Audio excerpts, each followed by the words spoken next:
Zungumzia masala ya Yusuf, na baada ya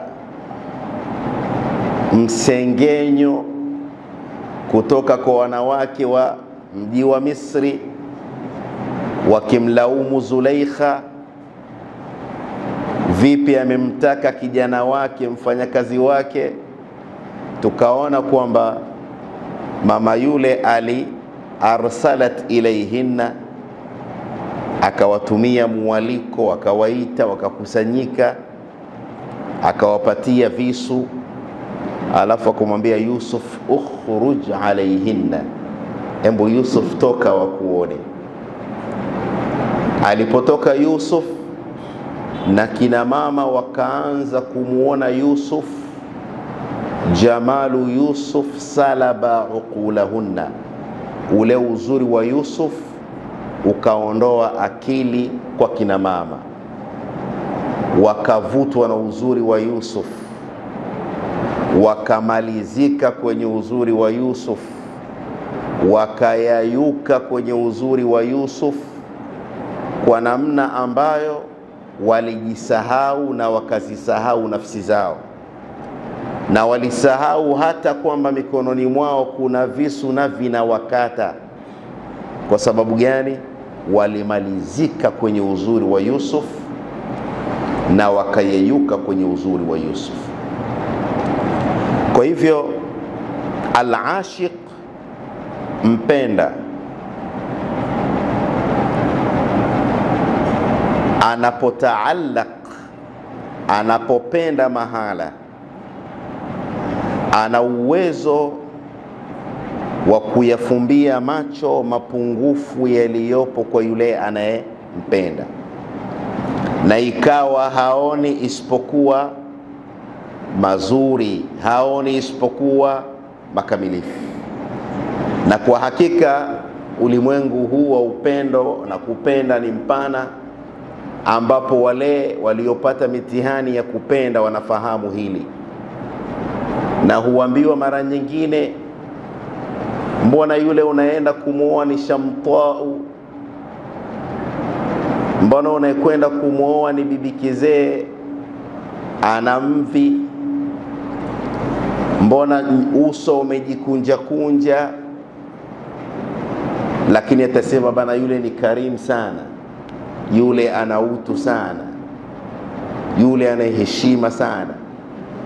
Kwa hivyo upo uwezekano wa kumwambia rafiki yako, unakwenda kuoa mtu aliyopinda akakwambia la, ana tabia zilizonyooka, kwa maana akili yake ameipeleka katika upande wa makamilifu na upande mzuri, na akafumbia macho upande wa mapungufu na upande mbaya, na akajilea katika kutizama upande mzuri, na akauelekeza moyo wake upande mzuri, na akafikia mahala haoni isipokuwa ni upande mzuri, akayeyuka katika upande mzuri, akamalizika katika upande mzuri.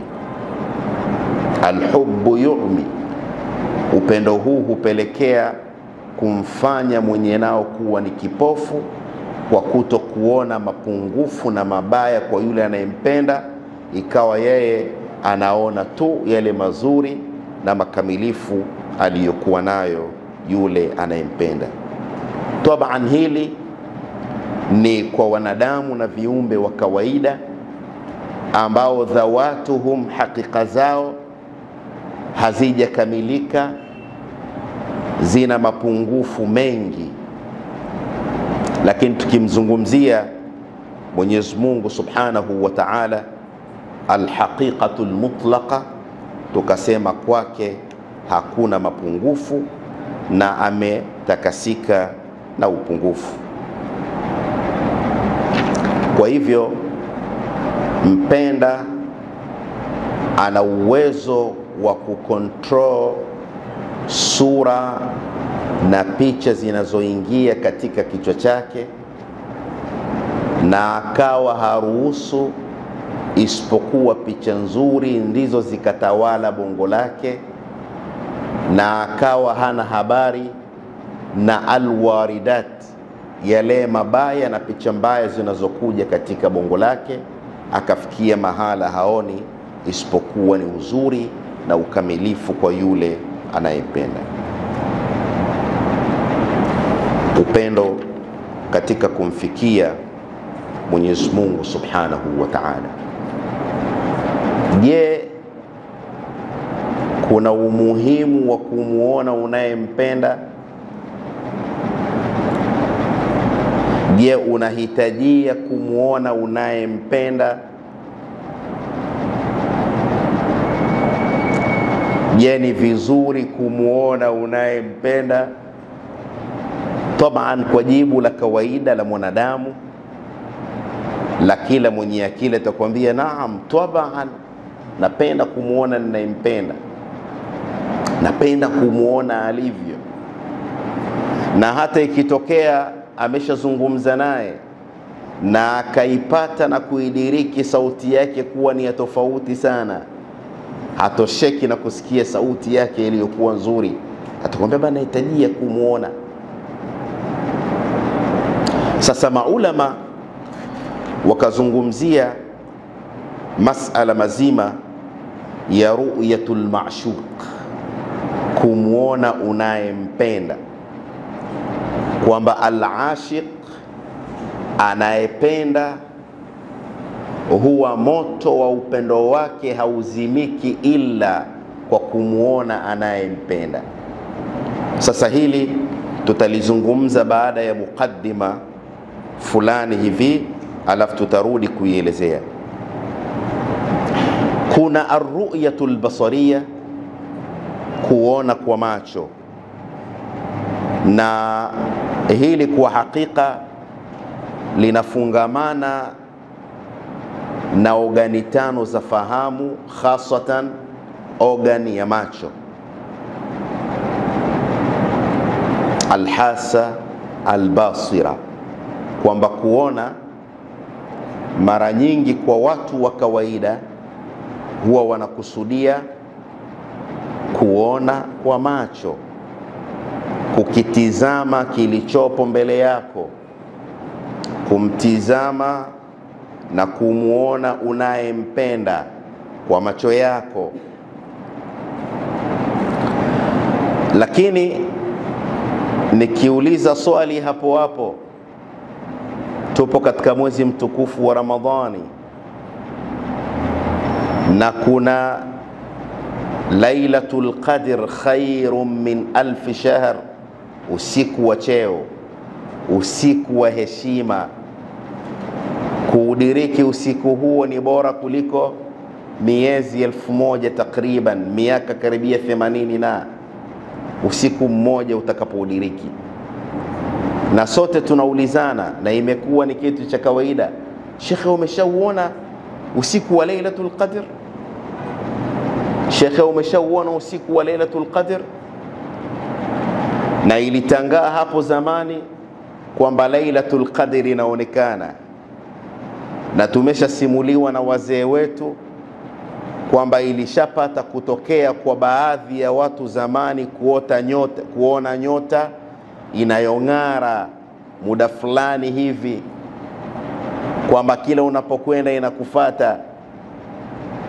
Sisi tulishasema katika baadhi ya vikao kwamba kudiriki usiku wa Lailatul Qadr na kuona usiku wa Lailatul Qadr hapakusudiwi kuona kwa macho haya mawili bil aini almujarrada, kuna kusudiwa kuudiriki usiku wa Lailatul Qadr. Kwa hivyo kumbe kuna kuona kwa namna nyingine. Wakasema kuna ar-ru'yatul qalbiyya, ukiacha kuona kwa macho mawili kuna kuona kwa moyo, ar-ru'yatul qalbiyya. Wakasema kuona kwa moyo ni hisia na ihsasi, ashuuru bishai'in, ni kukihisi kitu, duna alhajati ila ru'yatihi, pasina kuhitajia kukiona. Ashuuru bishai'in, kuhisi kitu bila kuhitajia kukiona kwa macho. Wakatoa mfano wa alhub, mfano wa upendo, unaweza ukahisi bila kuona.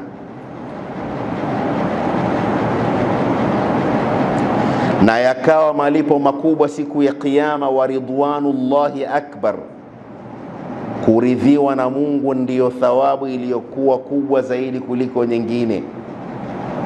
Kule kutambua kwamba Mungu ananiridhia, Mungu ananipenda. Ashuuru bishaiin, utahisi kitu pasina kuhitajia kukiona. Wakasema hii ni arru'yatul qalbiyya, ni kuona kwa moyo. Lakini wakasema kuna aina nyingine ya arru'yatu at-takhayyuliyya. Arru'yatu at-takhayyuliyya ni kuona matukio na sura tofauti tofauti kwa dhihni na akili. Tukatafsiri mara kadhaa kwamba adh-dhihnu ni nguvu ya nafsi ambayo panahifadhika ndani yake picha ya vitu na mambo ndani yake, adh-dhihnu. Kwa hivyo kuona matukio kwa dhihni, kuona picha tofauti tofauti kwa dhihni, kuona ndoto tofauti tofauti kwa dhihni, vile vile inaitwa ni arru'yatu at-takhayyuliyya, ni aina ya kuona vile vile. Ndo maana tunasema raaitu fil manami, nimeona usingizini. Kaifa raaita, umeonaje ndugu yangu na ulikuwa umefunga macho yako? Raaitu fil manami, nimeona usingizini. Tunatafsiri kwenye Kiswahili raaitu fil manami, nimeota. Lakini unasema raaitu fil manami, nimeona kwenye ndoto. Umeona vipi na ulikuwa umefunga macho? Kaifa raaita, umeona vipi? Kwa hiyo utaona kuna kuona kwa namna tofauti, na yakapita mambo na matukio tofauti tofauti katika dhihni yako, na kuna kutumika kuwa ni arru'ya, vile vile ni kuona. Lakini kuna kuona kuna kufungamana na muda uliopo, kwamba kukiona kitu kwa macho yako mawili katika wakati uliopo. Lakini kuna kukiona kitu katika muda na wakati uliopita. Wakasema maana yake ni istirja'u suwari wa dhikrayati allati shuhidat fil madhi, ni kurudisha zile picha, ni kurudisha kumbukumbu ya vitu vilivyoonwa huko nyuma. Vile vile inaitwa ni arru'ya, ni kuona lakini kwa muda uliopita. Lakini kuna kuona kwa mustakbal, kuona kwa wakati utakaokuja, ikaitwa ni kutabiri. Kwa natizama klipu moja ya Sheikh Yahya, mtabiri mkubwa na maarufu Tanzania, alitabiri katika miaka hii patatokea maajabu ya kupatikana rais mwanamke, na ikatimia ndoto yake, ukatimia utabiri wake. Kwa hivyo kumbe kuna kuona matukio yatakayokuja, tunaita ni kutabiri, tunaita ni kutarajia, binaan ala alhadsi walkhibra, kwa kuzingatia msingi wa alhads. Alhadsu wanaita ni alhasatu sadisa, ni ogani sita ya fahamu. Kwenye mantiki mtakuja kuona kuna alhadsu kwa maana ya alhasatu sadisa, ogani sita ya fahamu. Na wanasema alhadsu maana yake ni basiratun dakhiliya, ni muono wa ndani. Wengine wakaita ni alfirasatu, na imekuja katika hadithi ittaqu firasata almu'min fa innahu yanzuru bi'aini llah, Ogopeni firasa ya mu'min, kwa sababu anatizama kwa jicho la Mungu. Alfirasa, kwa hivyo ni muono wa ndani. Muono huo sio wa macho, na humfikisha mtu na kumwezesha kuona mambo atakayokuja mustakbal. Inawezekana, lakini vile vile inaitwa ni arru'ya, ni kuona vile vile.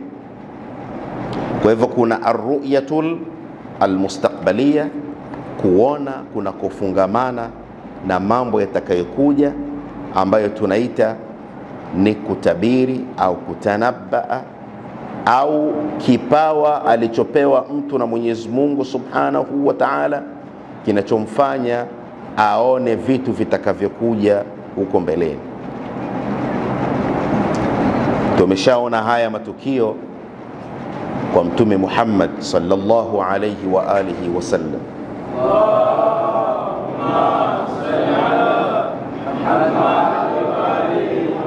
Ya Ammar, taqtuluka alfi'atu albaghiya, ewe Ammar, utauawa na kikundi kiovu. Utauawa na kikundi kiovu. Na kwa kweli ilipotokea hiyo vita na akauawa Ammar, watu wakakumbuka maneno ya Mtume. Jamani, huyu si ndo Ammar Mtume aliyesema atauawa na kikundi kiovu? Sisi ndio kikundi kiovu, tumemuua Ammar. Wengine wakasema la, sio sisi, aliyokuja naye kwenye uwanja wa vita ndiye aliyemuua, yani Ali.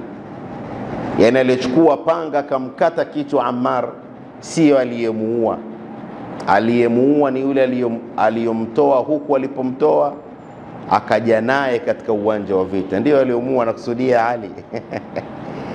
Taqtuluka alfi'atu albaghiya. Lakini kuna kuona min haythu almarifati walidrak, kuona kwa maarifa, kuona kwa kutambua. Wakasema kuna arru'yatul aqliya, kuona kwa akili. Fahmul umuri wa ru'yatuha biaqlaniya duna alhajat ila ru'yatiha fi'liya, kuona mambo kwa akili yako, kuyadiriki mambo vizuri, ukaona mustakbal, vile vile inaitwa ni kuona. Kuna arru'yatur ruhiyya, kuona kiroho kupo, na kunaitwa ni kuyadiriki mambo kwa upande wa kiroho au kwa kisufi, wakaita ni ru'yatul haqa'iqil batiniya, kuona haqa'iqi zilizo jificha. Vile vile ni kuona, na tutakuja kuona maneno ya Ali alayhi afdalus salati wa atammu taslim.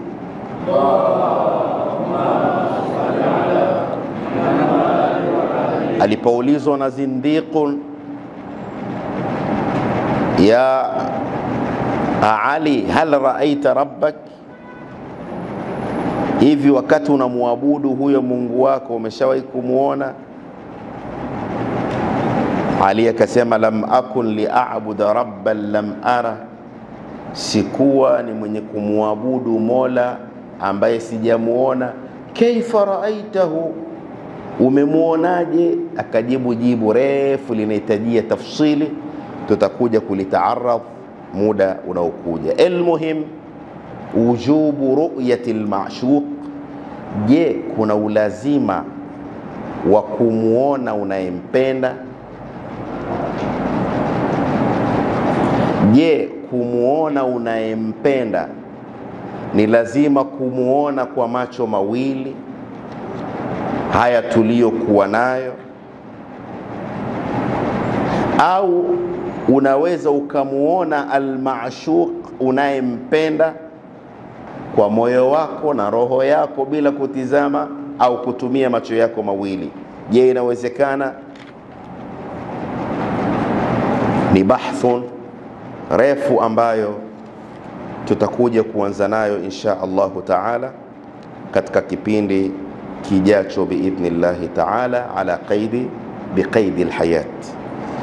فابلغ بي المحل الذي إليه وصلوا، وانقلني من ذكرك إلى ذكرك، ولا تترك بيني وبين ملكوت عزك بابا إلا فتحته، ولا حجابا من حجب الغفلة إلا هتكته، حتى تقيم روحي بين ضياء عرشك وتجعل لها مقاما نصب عينك. وصلى الله على محمد وأهل بيته الطيبين الطاهرين.